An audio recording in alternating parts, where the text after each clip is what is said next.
Great. You can go. Okay, we're going. Okay, let's go. Sorry for the indirect methods with our systems of PET, pile echo testing, CHUM, crosshole testing, BIT, pile verticality, and PSI, testing hidden piles. We are going to present the differences between anomalies, flows, and defects, and hopefully we'll have some time for questions and answers before the concluding remarks. Pile. Pile is a slender, deep foundation, either prefabricated or cast in situ. Piling is probably the oldest profession. This kind of wooden pile was discovered in London. It was dated back to 4,600 years before Christ. Means this pile is more than 6,000 years old. Today, we have many kinds of deep foundations. We are not going now to look at all of them, but in principle, there are the displacement piles, like all kinds of driven piles, and replacement piles, rotary board, percussion board, and so on. Piles can be made of a variety of materials: concrete, timber, steel. But all of them have one thing in common. The final product, the final foundation we produce is invisible. That's all we see from the surface. And the question is, what happens down below? Here is an example of piles that were excavated and exposed. And the picture we see here is not very encouraging. It's really something not too good. Here's another example. The contractor knew that the soil is not very stable, it's sandy soil, so we used some cardboard tubes as kind of casing, but still, where there is no casing, there is no concrete. Not a very good, encouraging picture. Here's a pile cast with bentonite by a very good, reputable contractor. Unfortunately and unknowingly, the contractor during drilling hit a live sewage pipe. After the pile was concreted, the sewage water eroded the pile, and once we knew that there is a problem, we had to excavate, expose it, and that's the picture we had. That's another pile which was cast with polymer slurry. Polymer is a replacement for bentonite, but it's a tricky material to work with and takes a lot of expertise. This contractor probably didn't have the necessary expertise. Here's a diaphragm wall cast with bentonite, and another wall that was cast with polymer. This is not a very good basement wall, especially if you have groundwater on the other side. Here is a pile cast under perfect conditions. The soil is hard clay, very stable, and normally there should be no problems in such a soil under these conditions. The contractor finished the amount of concrete he had before he managed to concrete the pile all the way to the top. So this part was left to be completed on the next day. During the night, there was a small collapse here. The contractor wasn't very careful to have a look next morning, and the owner got 2 piles for the price of 1. Of course, this is not an ideal condition. Another example of a pile which was cast under perfect conditions of hard clay, no groundwater, no problem. But there was a problem with the concrete. There was a dry chunk of concrete that got caught in the reinforcement cage and cause an air bubble to form. And this is the result.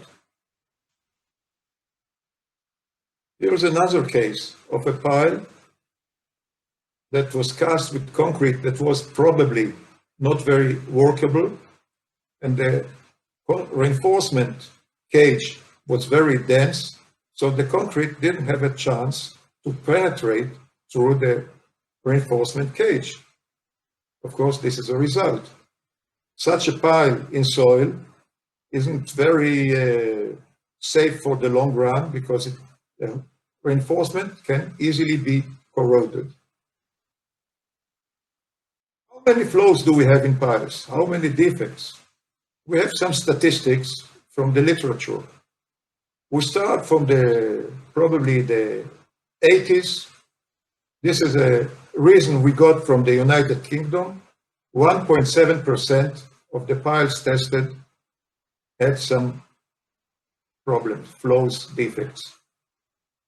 This number is very low for a number of reasons. First of all, at that time, the equipment used was very primitive, not very sensitive like today's systems. And the testing was done by the contractor who tested his own piles. So, of course, this result is a little suspect. Here we have results which are much, much higher. In California, with radioactive testing, 20% of the piles were found defective. Other sites in the United States, visual inspection after excavation and exposure, 64, 76%. These are alarming numbers. Italy, 12% by ultrasonic testing. Israeli site, 22.5%, 65%, 43%. These numbers are alarming. And of course, for clients, they are absolutely unacceptable. Pile integrity is defined by meeting the requirements of their project with regard to material and geometry. The geometry is determined in the drawings. The material is specified in the drawings and in the specifications. If we don't meet the requirements of both specifications and drawings, it means that we have a problem with pile integrity. What problems of pile integrity do we meet in practice? First of all, pockets of poor concrete. Soft bottom. For instance, if there is mud collected at the bottom, or drilling mud which was not cleaned in full. We have abnormal geometries. First of all, short piles. This is an abnormal geometry, but of course this is a problem of pile integrity too. Necking. This geometry is absolutely contrary to the drawings. And this is a pile that is inclined, should have been vertical, but instead it was produced at an angle to the vertical, inclined pile. Integrity testing techniques are used to discover defects before they can cause any damage. If you don't discover the defects in time and you start loading them with the superstructure, you can have enormous damage. We have two families of integrity testing methods. First of all, the direct methods. Excavation. If we have any suspicion that the upper part of the pile is defective, we can excavate and see what's going on there. In this case, you can see that we have a double cage. Probably the concrete was not fluid enough to flow out through this cage. and we got a flow or defect here. Another direct method is core drilling. If we have a suspicion that there is any defect in the pile deeper in the air and we cannot expose it by excavation around it because it's too deep for our equipment or there is groundwater, we can do core drilling. Core drilling Core drilling gives us a perfect picture of a very small part of the pile. In this case, we can see that at this depth, the concrete was of very poor quality. So these are the direct methods. The methods we are going to deal with today are indirect methods or acoustic methods.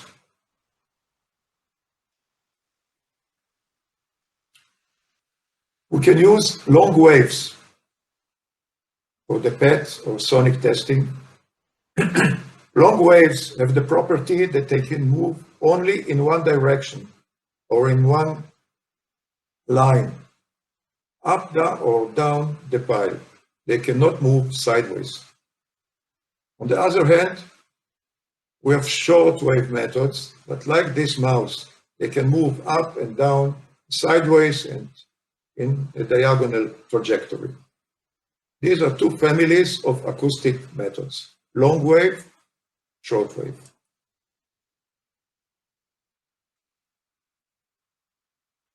Long wave methods are done with the PET system. Let's see the way it's done.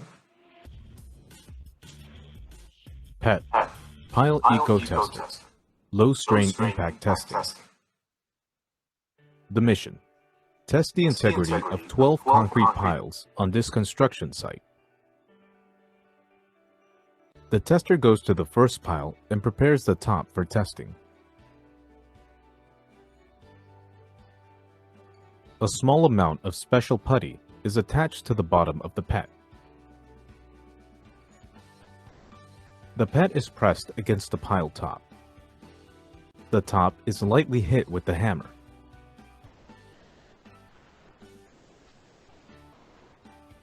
A compressive wave travels down the pile and is reflected back from the toe. The blow is recorded on the screen. Good pile. The next pile has a defect that reflects the wave.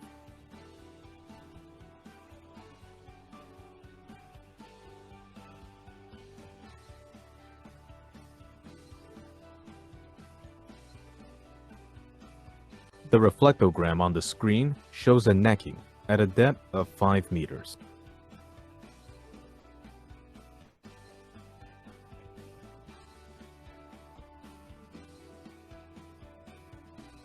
The test results are now analyzed in the office and the report produced.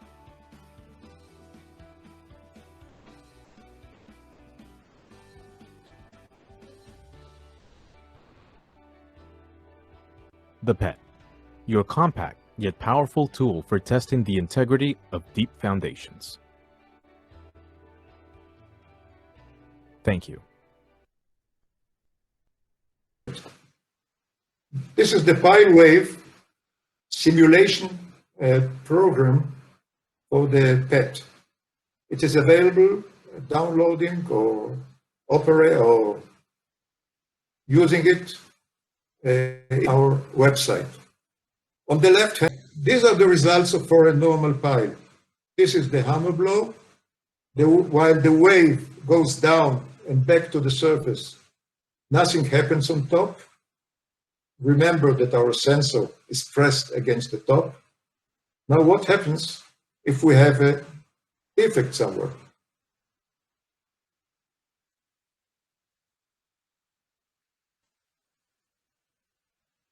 Let's assume that here we have a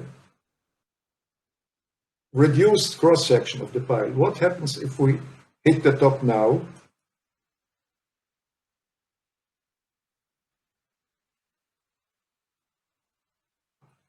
You can see that this is the hammer blow. At this period of time, nothing happens, and then we get a reflection from the point of narrowing and another reflection from the end.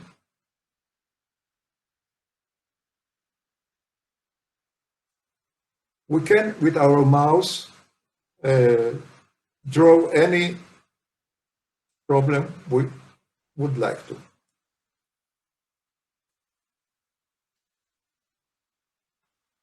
Let's say we have a reduced cross-section here.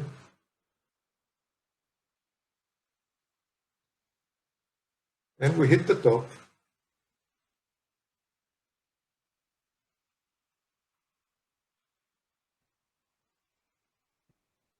Now, in this case, we have a strong reflection from this point. We hardly see a reflection from the toe. Let's say that this is more extensive. We hit again.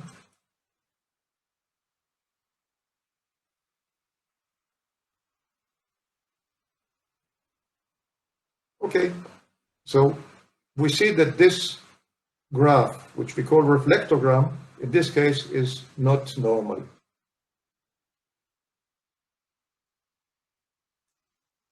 Let's see what happens if we have an increased cross-section.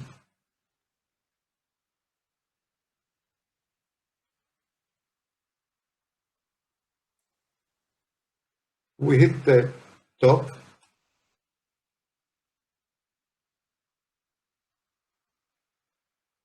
In this case, because there is larger cross-section, we lose less energy, so we can see the toe reflection at this point where it's expected to be. You can follow the path of the waves here very clearly. Now, what happens if we have a thin pile in a hard soil? We have a lot of friction. Even if we have a very good pile, reset.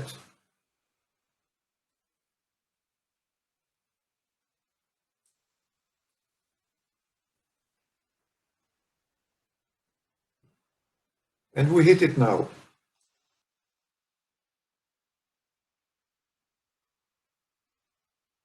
We can hardly see any toe reflection at the point where we expect it, because you see that the energy of the wave is getting lower and lower, and nothing goes back to the top.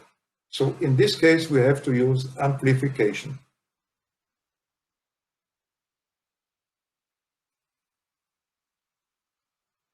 We use proper amplification, and we can see, of course, the end here.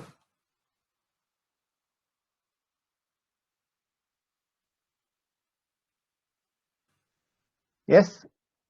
Good. Here's an example or a nice reflectogram from a good pile. It's about 11 meters long. You can see here the length scale.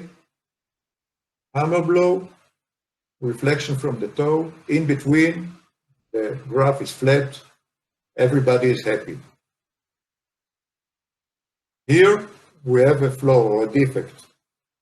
At about 8 meters, the graph goes down and back to the top, which means that in here we have a local necking or narrowing reduction in the cross-section.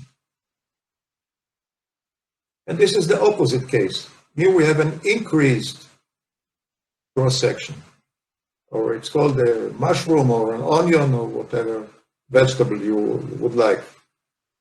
Now, what's the difference between necking and bulging? It's only a question of timing. If there is a collapse in the soil during the drilling of the pile, we will have bulging. More concrete will go into this point. If, on the other hand, we have collapse during concreting, then soil will become mixed with the concrete, and we have this picture of a necking. Once we have the reflectogram, we can do what we call a signal matching analysis. We can compare the reflectogram we got with a synthetic reflectogram that is produced from a picture that we draw here. So this software part, signal matching, is interactive. We plot any shape of the pile and we see what kind of synthetic reflectogram we get. Now the software will iterate as many times as necessary until we have a good fit between the real reflectogram and the synthetic one. And then it plots the probable shape of the pile.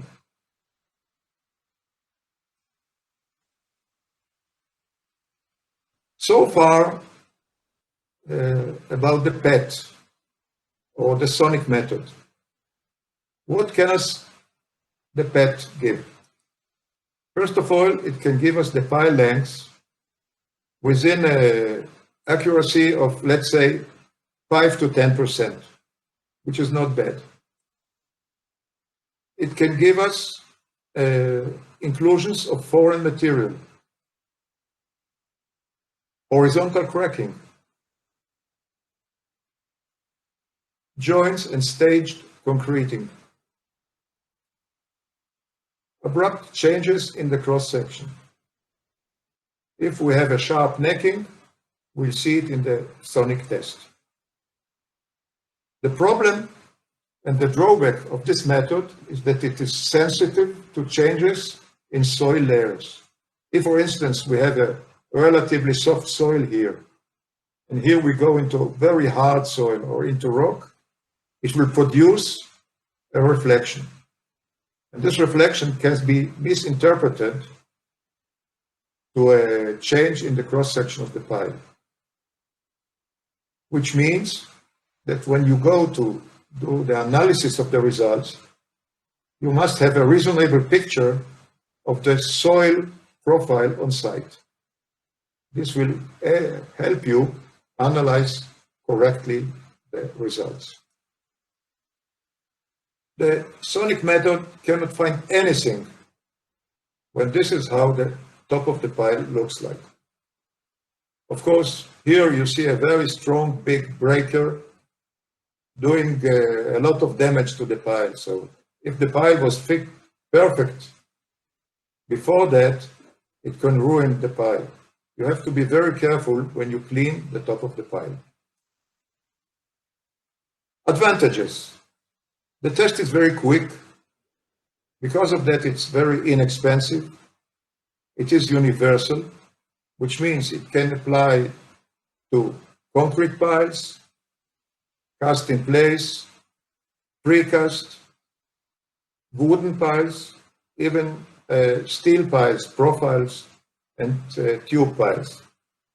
And there is no pre-selection, which means that you come to the site, you don't have to do any prior arrangements to be able to test the piles.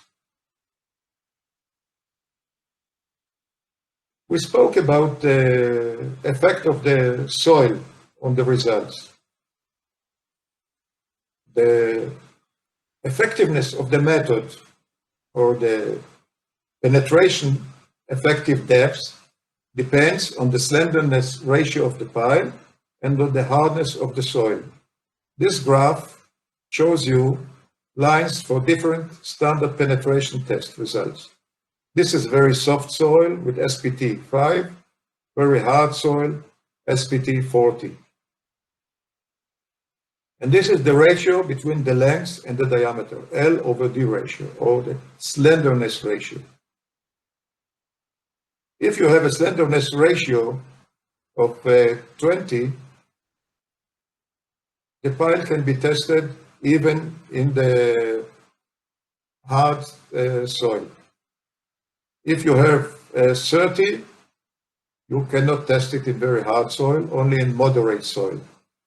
And of course, if you have L over D ratio of 40 or 50, it can be tested, and it can provide you with the toe reflection only in very, very soft soil, muddy soil, SPT 5. Now, here is something more encouraging. Test duration.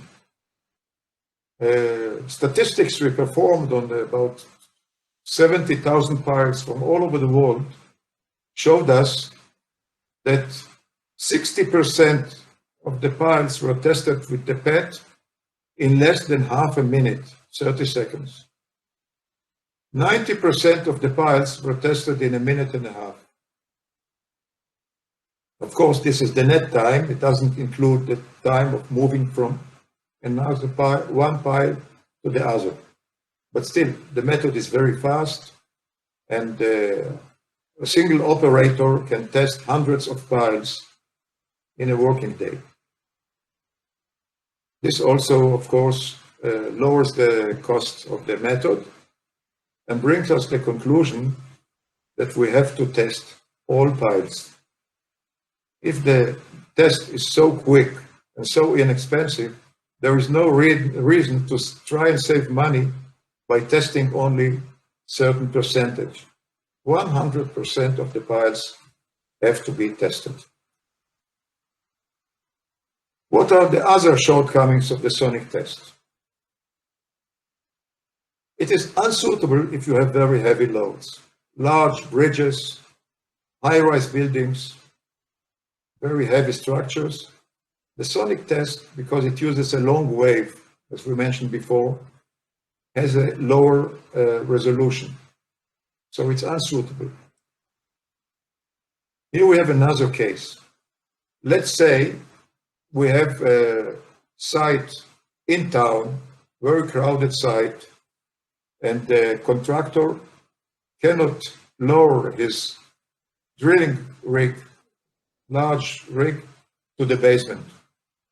So the contractor will prefer to work from the street level, which is here, and fill the hole with concrete only to the basement level. In this case, you cannot perform the sonic test with the PET because you don't have any access to this place. So we must have a different method. Here is another case. We have a rocky terrain filled with rocky material, rock fill. Rock fill has large cavities, so when we pour the concrete in the pile, we can have a very nice continuous cross-section in the rock, but very wild cross-section in the rock fill. This will produce so many parasitic reflections that the results will be impossible to analyze. And this is another example, a diaphragm wall. The PET, or the sonic test in general, is inapplicable to this kind of deep foundation because it has one drawback. It's not one-dimensional like regular piles. It's two-dimensional. So the PET is unable to test this kind of foundation. In this case, we can offer the ultrasonic testing with our CHUM, acronym for Crosshole Ultrasonic Monitor.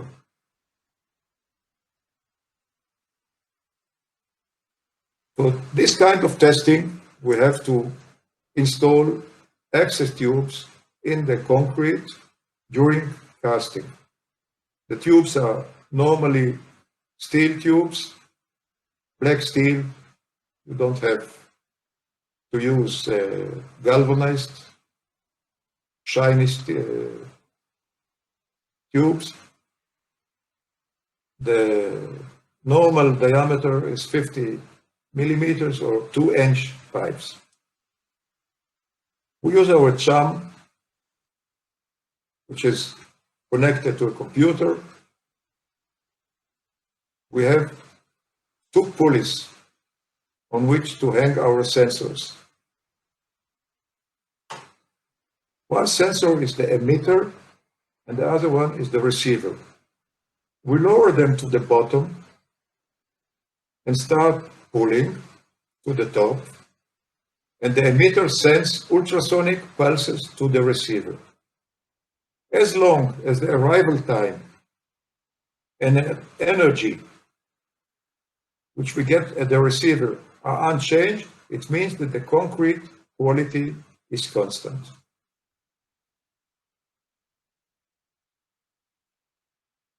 Here's how the test is performed on site.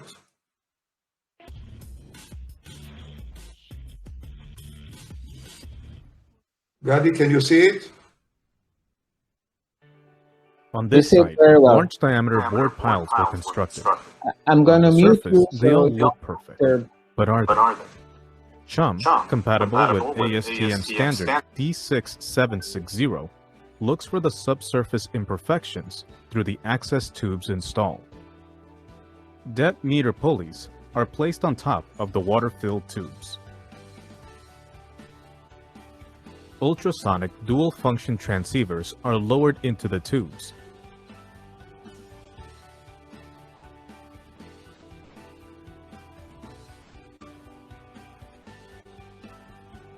And lowered together all the way to the bottom, which may be 100 meters below ground level.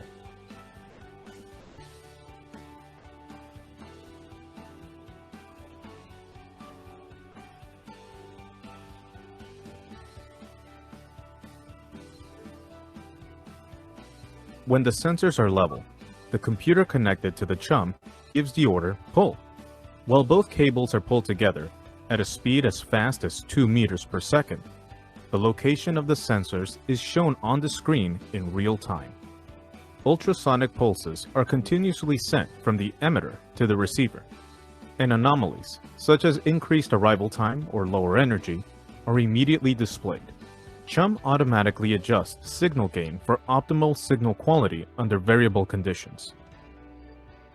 CHUM also supports 2D and 3D tomography. Both sensors exit the access tube together, and the ultrasonic profile is already on the screen. First arrival time, relative energy, wave speed, and the waterfall presentation. Other profiles are logged the same way.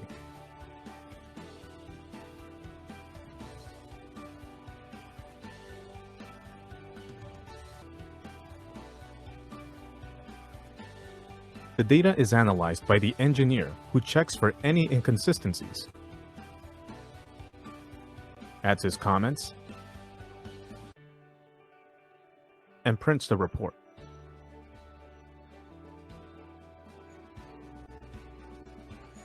This, in short, is the CHUM, our Crosshole ultrasonic monitor.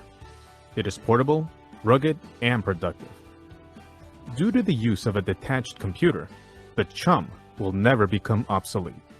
Thank you. Sorry for the delay. Okay.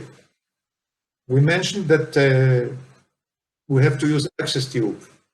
How many do we have to use and how do we arrange them? It depends on the diameter. If we have a smaller diameter pile, we use two. We can call them west-east or north-south or 1-2, whatever we like. Larger piles, we have 3, 4, 5. And we had very big piles with even as many as 10 access tubes for very big piles. The number of access tubes is determined by the custom and by the standards. The ASTM standard from America says 1 access tube per each 30 centimeter of diameter, which means 1 meter diameter, 3 tubes, 1.5 meter, 5 tubes, etc. In the Far East, normally they use 4 tubes regardless of diameter. I said that the emitter is sending an ultrasonic pulse to the receiver. This is the typical pulse we get on the CHUM screen. The horizontal axis is the time, the vertical is the output in millivolts. In the initial part of it, the receiver sees nothing. This is the time in which the wave travels from the receiver to the emitter. These two diagonal lines meet at the points that we call FET, first arrival time.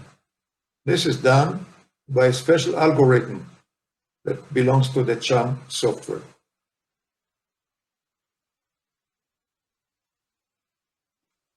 What kind of results do we present from the CHUM test? First of all, FET, first arrival time in microseconds, millions of seconds, versus depth, relative energy in decibels, apparent wave speed, and waterfall presentation. Here is a typical test result. The red line is the FET, the arrival time.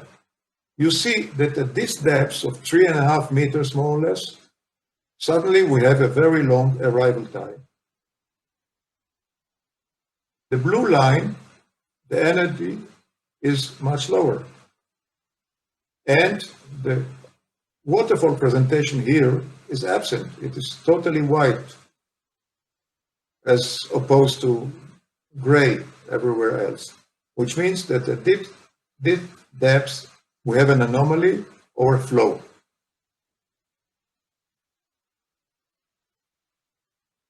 Another option of using the CHUM is to do tomography. So far, we raised the two sensors at the same level all the time. But we can do it on different levels if we use two deep depth meters, like here.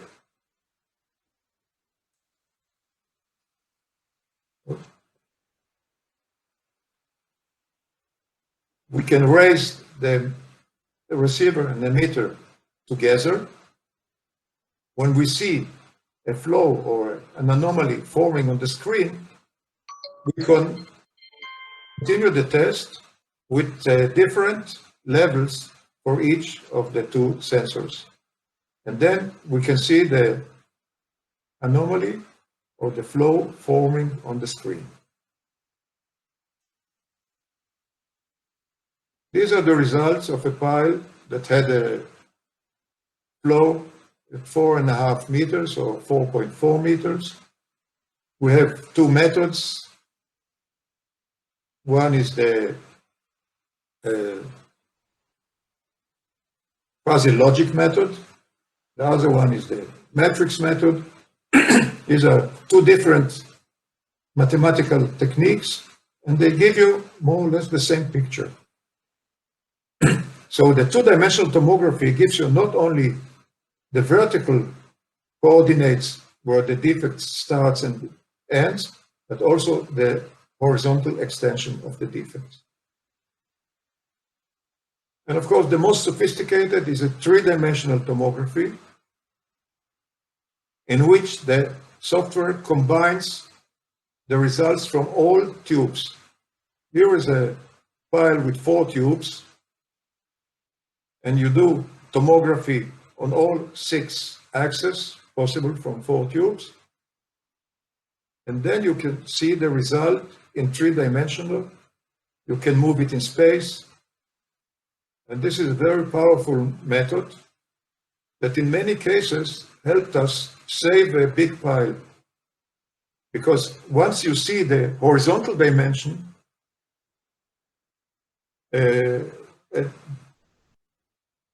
anomaly that looks very bad in the regular one-dimensional testing can in fact be quite small and very inconsequential. So this is the 3-dimensional tomography. I use the terms anomalies and flows and defects, and we have to put those terms in order somehow. Anomaly Is any irregular feature in the NDT, non-destructive testing result? An anomaly may be due to the testing instruments, such as noise, means used, access tube debonding, which means separation of the tube and the concrete, surrounding soil. In the sonic test, we said that if you have a change in the soil and you enter into rock, this can be also a factor that creates an anomaly. And of course, actual feature of the pile, flow or defect, can create an anomaly in the result. Flow is any deviation from the planned shape or composition material of the pile, which does not necessarily detract from the pile's performance. For instance, if we have a very large pile and a very small flow down at the large depths from the top, it doesn't any effect on the performance of the pile. So it's a flow, but nothing very serious that can detract from the performance. The worst case is the defect. This is a flow, a change in the geometry or the material that, because of either size or location, may affect the pile's capacity or durability.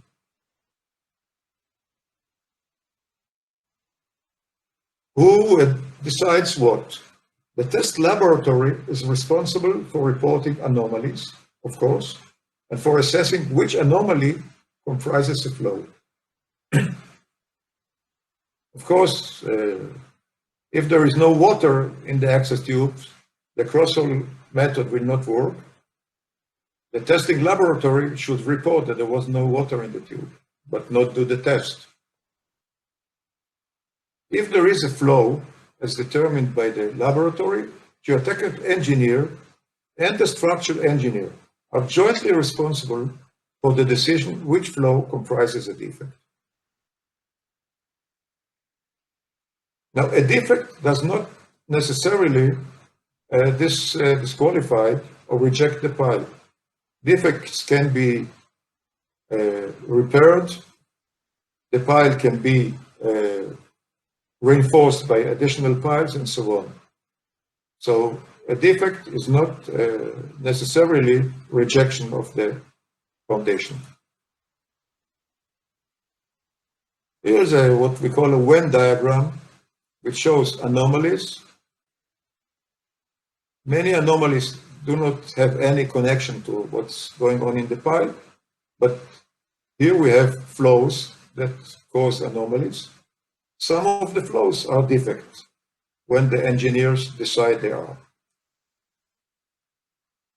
Next subject, inclination testing. All piling specifications limit the allowable deviation of the pile from the vertical. The Federal Highway Administration in America allows 20 meters per meter, or 2% of the depth of deviation. More than 20 millimeters per meter is considered unacceptable. A battered shaft, which means a pile that is intentionally produced in an inclination, can have a larger deviation. What is the BIT, borehole inclination tester? It's a small sensor that can be attached to the top of the drilling bucket. The drilling bucket goes down into the hole. It stops at predetermined stations, and the inclination measured in two directions, X, Y directions, or if you like, north, south, and east, west. Here is the instrument which is contained in the cable reel. The results are transmitted to the data logger, which is any Android tablet or Android phone even. Any regular Android phone can be downloaded with the software and used as data logger. And of course, we have here our wireless depth meter, which you can see here in yellow.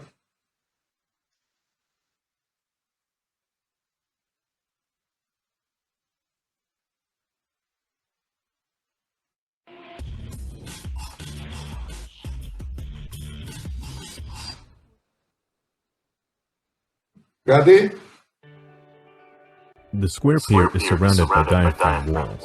Everything is okay. The wall elements were cast with access tubes for crosshole ultrasonic testing.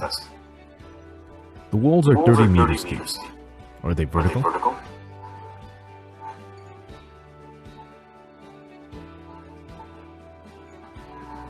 The bit sensor and centralizer are lowered into one of the tubes.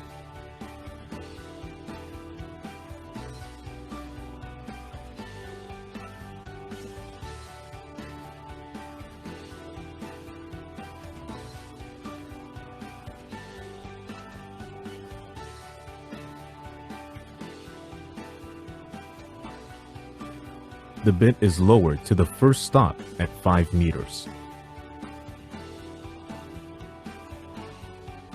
With the stop sign switched off, the bit is lowered to the next stop.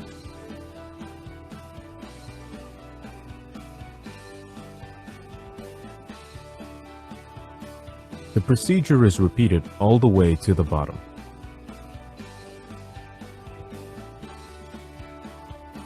The bit is now raised, stopping at the same stations.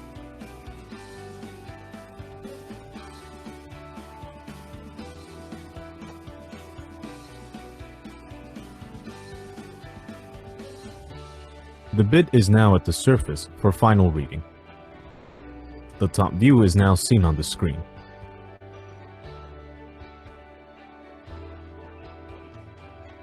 The side view is plotted on the screen in the desired direction.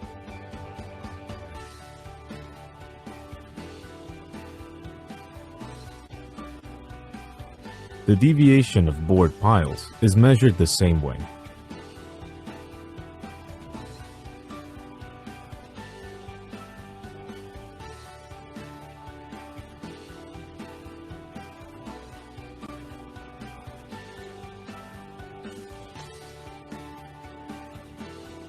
The verticality of second pile walls is of utmost importance.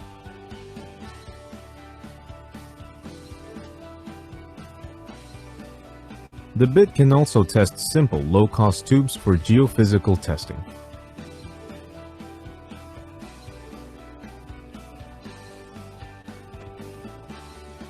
Thank you for watching. Fine. Good. Here we see the top view of the pile. We see that we have some more than 1 meter deviation at the depth of 24 meters. And we can see also the side view in any direction. Now the green area is the 2% which is allowed by the specifications. So it means that this line is within the allowable deviation. The pile is okay. The last method I'm going to touch briefly is the parallel seismic method to determine the unknown depths of foundations. Here we have an old bridge. It probably has foundations, but we don't have any information about it. Any method that we saw up to now cannot test the depths of these foundations. This is the task of the PSI, parallel seismic instrument. In this case, we hit the superstructure, not the pile itself, because maybe it's not a pile. It can be a very shallow foundation. We don't know anything about it.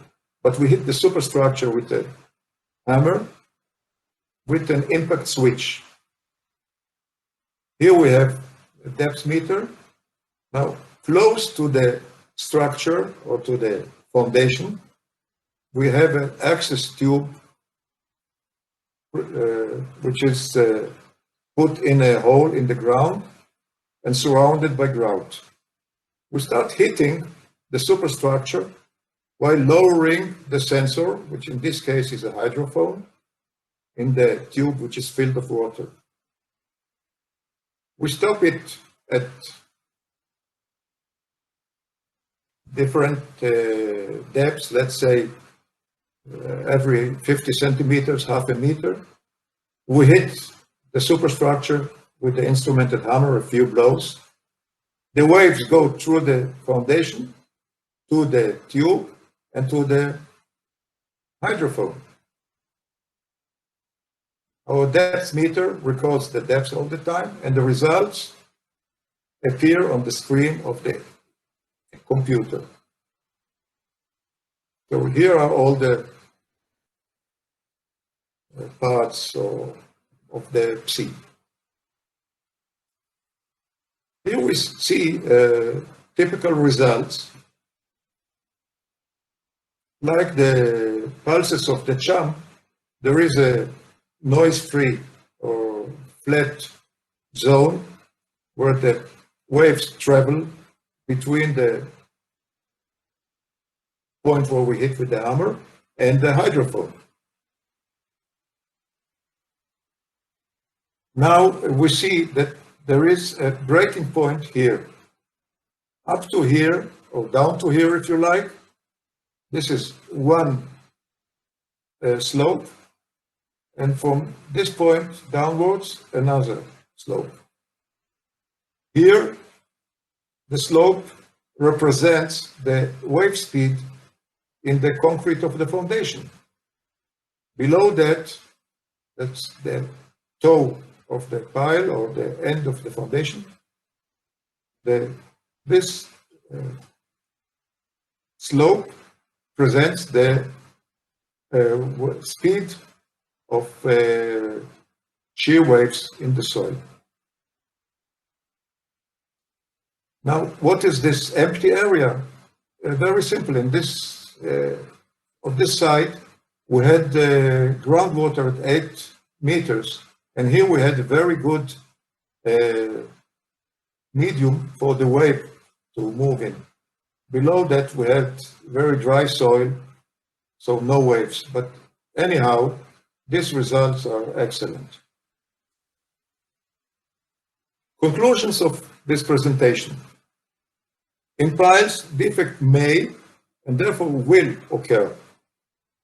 Innovation in piling is usually accompanied by an increased defect rate until contractors learn how to operate the new piling instruments or piling machinery. And of course, the engineers know what to expect and what to specify. Integrity testing techniques are used to discover defects before they can cause any damage. Current integrity testing techniques can discover most important defects. Two very important words. Most, which means we cannot discover all. Important, we cannot discover all unimportant defects. Know the capabilities of limitations of the method, and I have to repeat what I said before, test all piles. Thank you. Do we have some time for questions, Gadi? Yes, we do. Though I don't think we have any specific ones. If anyone, you can either write it in the Q&A section, or you can go on mute and ask it verbally.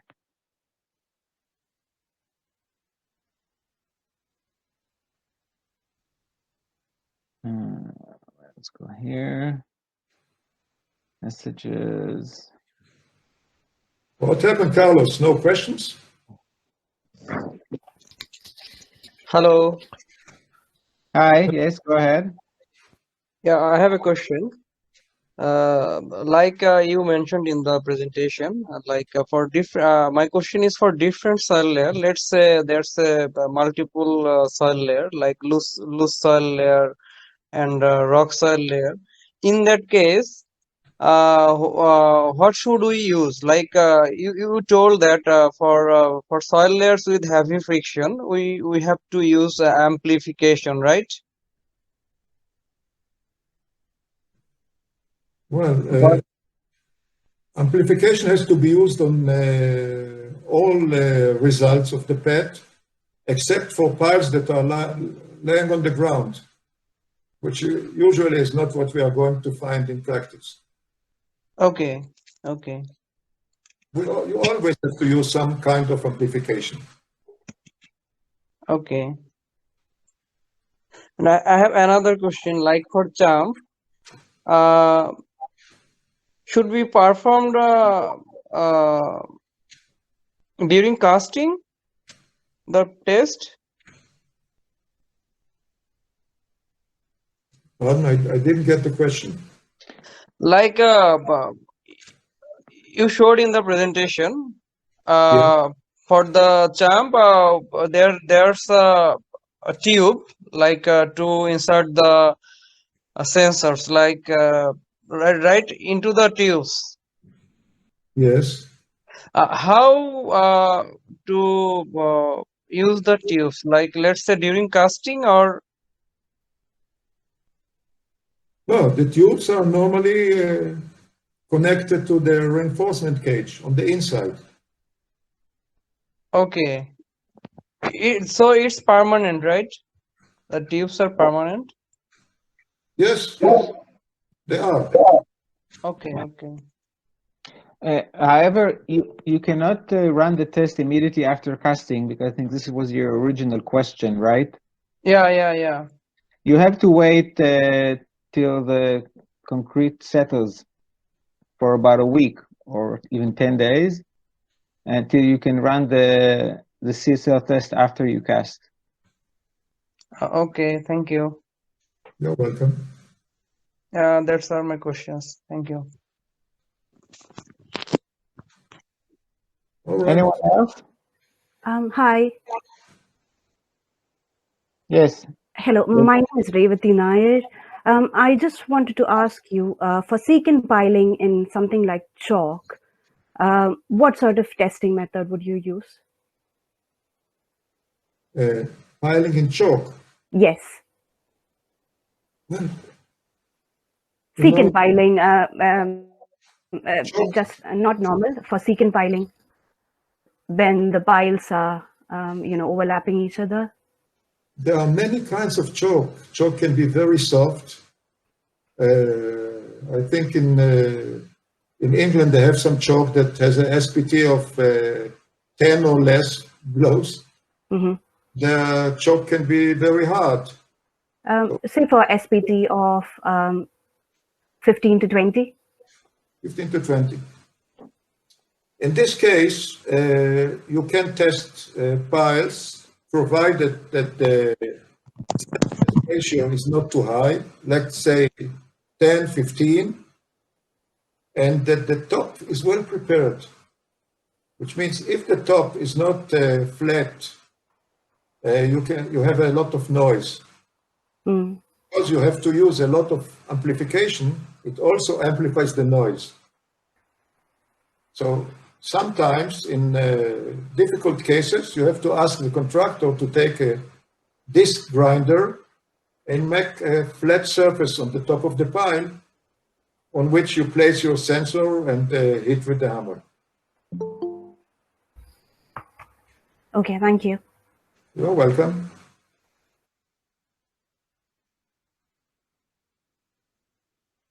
Anyone else? Yes, Carlos? Hey, Joram. Oh, yes. These testing methods of pile integrity are not new. You are probably in this business from more than 30 years ago, and you have seen the evolution of testing piles in every continent.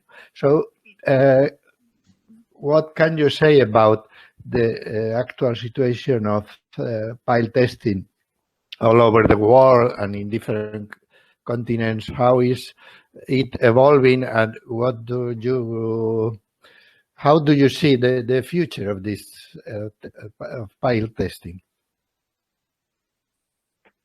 I think the future is bright. The future is bright. Just to give you an idea, when we introduced the pile testing by the sonic method to Israel in the late 70s, which means more than 40 years ago, I told my partner, listen, we are going to introduce this equipment. If we have one job per month, we'll cover the cost of the equipment. If we have one job per week, we'll make a little profit.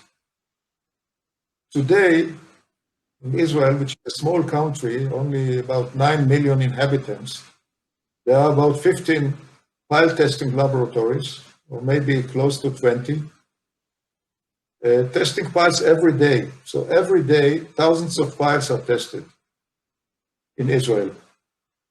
And all around the world, I think that every month, maybe more than 1 million piles are tested.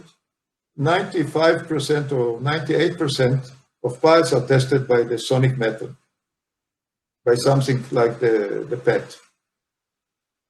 And the concept is catching on all the time, all the time. I would like to add something from my marketing hat side, is that although Piletest has just been celebrated 25 years in the market, in many senses, the penetration of the technology to the market is it's still in the beginning as far as the penetration rate. There's a lot of room to do more and more testing, and as we move forward, people get better understanding that the cost efficiency of the test is very high compared to the damage it can save. And the acceptance all around the world is getting all the time higher and higher. It's not moving the other way in the other way, so it's only improving. That's why Joram said that the future is bright, because it's increasing all the time on a continuous basis.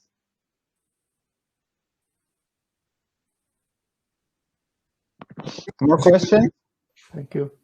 With these optimistic words, I think we'll wrap up this presentation. Thank you for attending. If you have any questions left, please send me an email. I'll gladly answer all your questions, if I know the answer, of course. Thank you very much. Thanks again. Thank you. Thank you all. Bye-bye. Bye-bye. Thank you. Bye-bye.